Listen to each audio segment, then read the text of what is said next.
So today I want to add on to yesterday's post about Freemasons, NASA, and the Jesuits.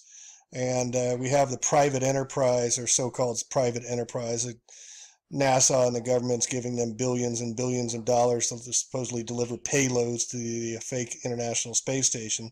So here we see Elon Musk, and he's in company with the rest of these guys, these billions upon billionaires, Jeff Bezos from Amazon, Musk, and Sir Richard Branson with his Virgin Galactic, and Musk has got his SpaceX, and Bezos has got his Blue something. I can't even remember the name of it.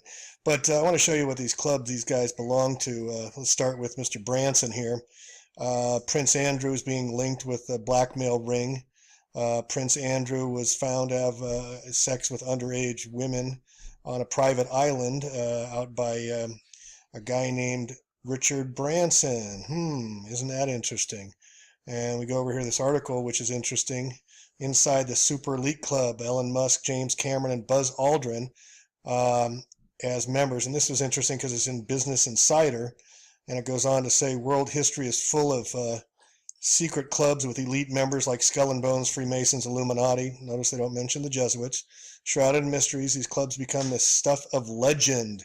In lavish Upper Manhattan townhouse lies the headquarters of the legendary, the far less secretive Explorers Club. Among the club's current historical members are Buzz Aldrin, Neil Armstrong, James Cameron, Elon Musk, and Teddy Roosevelt. Well, yesterday in that post, I posted about the secret societies and who the members are: the Freemasons, Knights of Malta, which is the Jesuits, Skull and Bones, which is Yale, and the Bushes and all the Yaleys that come out of there. But here are all presidents that were Freemasons. Do you recognize any of these names, folks? Still want to go out and vote? And you can go down and look at the list here. I'll put it in the show notes of all these people who are part of the club that we're not in, of secret societies. You may recognize Werner von Braun, who ran the Apollo program. Here we have Walt Disney, Freemason; Gene Roddenberry, Star Trek, Freemason; Walter Cronkite, Freemason; Rodney Howard. All these movies were made by Masons: Close Encounters, Independence Day, 2001 Space Odyssey, Lucas, Roddenberry, Apollo 13. And the rest of these are all part of this exclusive club that's allegedly going up into space, but is just fleecing us and telling lies for over 50 years now. All right, so let's take a look at Elon Musk's SpaceX rocket that made a historical landing after delivering payload to ISS. Now, we can just note a few things just by looking at this picture. We notice this is a shaped, I don't know how this thing can even come back down to Earth. We'll talk about these little trim tabs coming out here. This is the gantry that came down to lower the landing pins that it landed on. You can notice it's choppy water. It was windy that day. There's the boat is moving. It's pushing water away. So all these things are going on. So let's take a look at what they claim was this 50-ton rocket, stage 1, coming back down. And you can listen to all the cheering noise in the background. Everybody getting so excited. Down here is the supposed ship it's landing on. It's coming at an angle. Here it comes. It's coming real fast. Look at how big that thing is, and it's coming down for a perfect landing. Now watch how it cuts away real fast. Boom, and we don't even get to see it land. It gets cut away, and now we have the smoke. Now look at how much wind is going on here, folks. So it was very windy that day. So the Pencil 50-ton rocket stage 1 not only had to land in oceans going back and forth, but it had to land in extreme winds as well, while the ship is rocking back and forth and back and forth, and it's just sitting there up and down. And this thing's as long as a football field, folks, weighing 50 tons, 44 meters high. Unbelievable. And this is what they want us to believe. And we're spending billions, NASA spending billions to support this nonsense. Oh, gosh. All right, so let's get into it a little more. Now, one of the reasons they say you can see this thing coming down at an angle, and these little tabs here we'll get into a little bit. That's controls. That's the stabilizer tabs that control everything. And here it comes down for this landing, and look how it's just coming. Look at how huge it is compared to the ship. Now, according to this, the reason the rocket has to go through lands on the ocean it isn't as complicated as a tricky ground landing. The main reason has to do with fuel. Okay, now think about that for a sec. The Russians have been landing on the ground now for what, 50 years allegedly, since the NASA alleged space race. So here they say oceans landings aren't as complicated as that. SpaceX's drone ship can position itself in an ideal place to catch the vehicle on its more natural path back to Earth that decreases the distance the rocket needs to travel, as well as the amount of fuel needed to maneuver the Falcon for landing. Now think about this for a moment. They say that it lands on the ground, it has to slow down in the direction it's heading, completely turn around, and then retread the vertical and horizontal distance it's covered to get back to the landing site. That requires a lot of extra fuel. I thought they're in space flying around in orbit and they're in the vacuum, and so they don't use up any fuel at all to re-entry. Then they come down and they're having to use fuel, massive amounts of fuel to slow the re-entry. So this is all baloney. It's all bogus what they're saying here. Here's all the pictures to sell the people on what's going on. And then I wanted to show you here a little further down. These are the landing gears. These are the tripods that come out and supposedly stabilize the rocket. These are 8 engines, Merlin engines, that are able to slow it down. Now think about that. Rocket engines are pushing down to send it up. So then they have to reignite with tons and tons of fuel to make it land perfectly again. Such nonsense. Now the other thing to look at is this picture here, which we'll get into, which is almost a straight line now.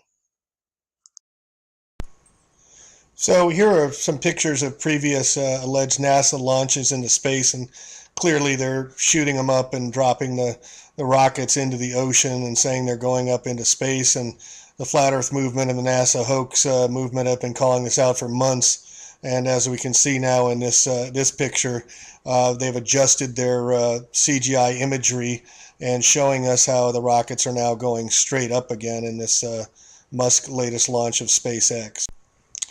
So here previously we had Jeff Bezos' Blue Origin rocket returning down to Earth, and we're going to show this and then pick apart the Musk landing onto the deck of the ship on the high seas with high winds going on. But first, let's look at this landing. How this thing comes straight down out of space and stays in position, doesn't, wobble, and how it comes down for a perfect landing. It's a complete joke. 12,000 feet, 5,000 feet, engine starting. We have thrust. Reminds me watching a movie.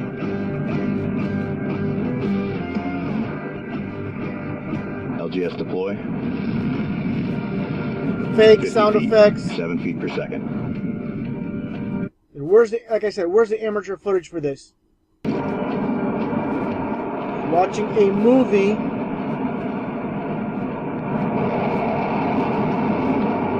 All right. Fake phony show. Well, let's break down this footage with the supposed celebration after the Blue Origin landed. While everybody's focusing on the people celebrating this fake phony celebration, just like this fake phony rocket launch and landing, here's the issue. Where are the burnt marks from the thrust? There are none. And don't tell me they dragged the Blue Origin to this location to capture this footage for this celebration. Complete garbage. Again, this is all they can give us.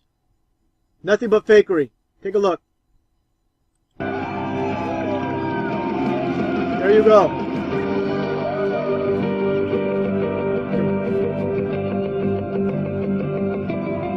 Perfect landing. Yeah, perfect we made landing. history today. We made history. Sure you did. All we get is this junk they give us. Complete propaganda. So here's a website that did all the calculations of what it would have taken for this Falcon 9 rocket stage 1 to come back and land on this ship in the high seas with the high winds and hit a perfect landing and stand these 50-ton pencil up on straight, erect, and whatnot. So it says it had about 500 tons, most of it fuel. Payload has 50 tons, means that the first stage had 450 tons to it that landed back on the ship. And they needed fuel to land, whereas if they land on land, they can use the parachutes to slow them down. So I want you to look at these these are called hypersonic grid fins. These are the entire stabilizing control mechanisms for this entire 44-meter tall rocket weighing over 400 tons that controlled the descent down to perfect landing on this ship. Yeah, right. So of course there's very little air above 50,000 altitude, so you wonder how they can steer or tilt anything up there. The amazing upwards and backwards somersault, hypersonic, subsonic speed loop, landing in total darkness took only 435 seconds after separation. Personally, I can't understand how an object flying away in a direction to hypersonic speed away from the landing zone can be stopped in flight going in that direction and then be brought back above the original launch location while dropping down increased speed to hypersonic speed again twice and then land at zero speed down on the, well, it says ground, but on the ship again. Boost back entry and landing burns. How is the stress applied in the right directions at the right times and the right location and trajectory? And how is the mass of the first stage reduced from say 105 to 50 tons during the backwards 435 second somersault and drop as the fuel was being consumed? SpaceX has not provided any answers except to say that it was nominal. I know I could go on. 77 tons of thrust to slow it down. If anything goes wrong, firing a rocket engine the wrong direction at the wrong time, there were 8 Merlin boosters that they were using, or at the wrong location, you'll crash and the first stage becomes a scrap and cannot be reused. So let's take a look at the first crash, which they sold us as the first attempt.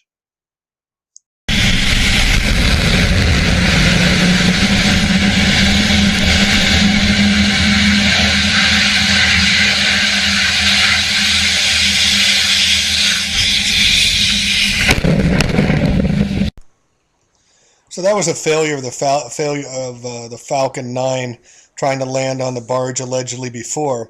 And I want you to look at this landing again and watch after it lands. What you don't see is the picture they had before of the close-up shot of it landing. All of a sudden there's a big puff and then it changes view. Buff! And then that's what all they show. And then you've got the picture of the landing.